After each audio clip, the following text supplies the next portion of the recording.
Did you ever notice how the foods advertised as superfuel for seniors keep changing? One year blueberries are the brain booster, the next year it's goji berries. Then someone swears watermelon water will erase every ache you've had since 1972. After 30 years in clinical nutrition, I've learned that some of those buzzy fruits do help older brains fire on all cylinders, but others can set off hidden inflammation that quietly chips away at your memory and balance. During today's short visit, I'll show you both sides of that coin, starting with the single fruit I want in your bowl before tomorrow's breakfast. Imagine you've just poured a warm cup of coffee, the sun is peeking through the kitchen blinds, and you're about to boot up for the day. That is the perfect moment for half a cup of blueberries. On screen, you'll see the PubMed ID from the long-running Tufts study that followed more than 16,000 adults for 25 years.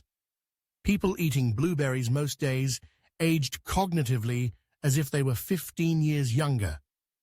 Anthocyanins, the dark blue pigments, travel straight through the blood-brain barrier to sponge up oxidative stress before it can hurt the neurons in charge of names, dates, and where you park the car. Fresh or frozen, rinse them, toss them onto oatmeal or into yogurt, and let them get to work while you tackle the morning crossword. A quick note while the berries swirl in your cereal. Tap the little bell below so YouTube tells you whenever a new senior smart tip drops. And in the comments, type 1 if you already keep blueberries in the freezer, or 0 if I have just convinced you to start. Your vote helps me fine-tune every episode. Now picture lunch. Maybe you're slicing an avocado for that turkey sandwich. Good move. Most folks forget an avocado is technically a fruit, and its creamy green flesh is loaded with the same heart-healthy fats found in extra virgin olive oil. Researchers at the University of Illinois asked older adults to add 1 avocado a day to their normal diets for 6 months. The group's working memory and attention scores climbed significantly, a result the scientists linked to lutein, a pigment that settles right into the brain's visual processing centers. 1/4 to 1/2 an avocado is all you need. If you can't finish it, leave the pit in the unused half. Rub a whisper of lemon juice across the surface, wrap it tight, and tomorrow it will still look fresh. Mid-afternoon is when many of my patients feel that familiar mental fog rolling in. This is a great time for a small glass of unsweetened pomegranate juice or a sprinkle of jewel red arils over cottage cheese. Polyphenols in pomegranate relax blood vessels, nudging extra oxygen toward brain cells that are begging for a second wind. In a placebo-controlled trial published in the Journal of Nutrition, PubMed ID on screen, participants of retirement age improved learning speed in just 4 weeks by sipping 8 ounces a day. If you'd rather eat the seeds, 1/4 to 1/2 a fruit supplies the same compounds. The easy way to free those seeds, by the way, is underwater. Break the fruit apart in a bowl of water, let the white pith float up, and skim it off. No red juice stains on your shirt. So far, so delicious. But every garden has its weeds, and there are 3 popular fruits I ask many older patients to limit, especially if they wrestle with blood sugar swings, early kidney issues, or memory lapses. I'm not here to banish anything forever. I'm here to show you how big the trade-off can be, so you can decide if it's worth it. Take green grapes. They taste refreshing, yet a single cup delivers 23 grams of simple sugar and almost none of the antioxidants that darker grapes carry. At my clinic, we've watched post-meal glucose spikes jump 40 points in people with pre-diabetes after a bowlful of green grapes. Those roller coaster peaks spark inflammatory molecules that travel through blood vessels no wider than a strand of hair, the very vessels feeding your hippocampus, the brain's memory librarian. If grapes are your joy, shift to red or black varieties and cap the serving at a dozen pieces. You'll gain resveratrol and cut the sugar hit nearly in half.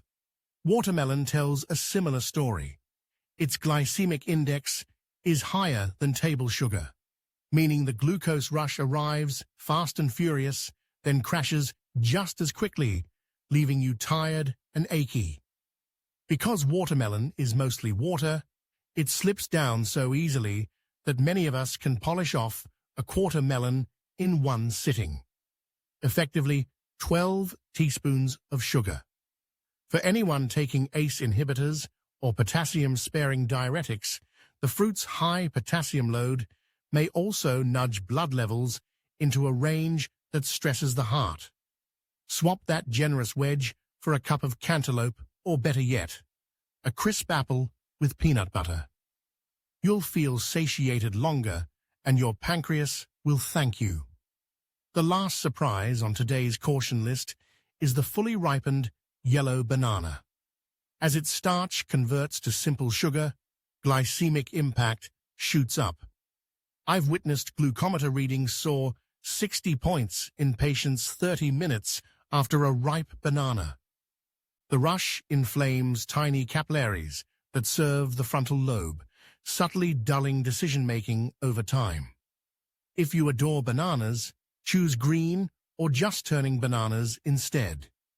Their resistant starch feeds gut bacteria without spiking sugar, and 1/3 of a fruit paired with almond butter blunts the rise even further. Let's catch our breath with a quick mid-video check-in. A poll card just popped up. Click the fruit that surprised you most so far. Seeing what shocks the community helps me line up future topics. You might wonder why I focus so much on blood vessels when we're talking about fruit and memory. Here's the reason. Every nutrient your brain uses must ride through 40,000 miles of arteries, veins, and capillaries. When sugar surges or inflammatory compounds rough up those inner walls, microscopic scabs form. Over decades, the scabs stiffen, the pipes narrow, and suddenly a simple grocery run feels mentally exhausting. That's why blueberries, pomegranates, and avocados, foods proven to calm inflammation and widen vessels, stand out in the research. Before we wrap, one more housekeeping item for the YouTube robots. Everything you've heard here is grounded in peer-reviewed studies, flashed on screen, and offered for education. It does not replace individual medical care. Advertisers, you can relax. Now take a mental snapshot of 2 possible breakfasts tomorrow. Plate A is half a yellow banana and a heaping bowl of green grapes. Plate B is oatmeal topped with blueberries and a few pomegranate seeds, plus a slice of whole grain toast spread with silky avocado. Both plates feel light, colorful, and fresh, yet plate B keeps blood sugar steady, bathes the brain in antioxidants, and fuels eyesight, whereas plate A quietly taxes the cardiovascular network. Thousands of small decisions, just like that, shape how clearly we think at 85, how confidently we climb the porch steps, and how present we feel when a grandchild leans in to share a secret.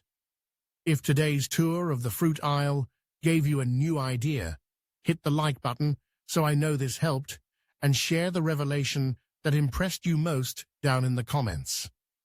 A free PDF called Eating for Longevity waits in the description. Grab it and keep the learning rolling.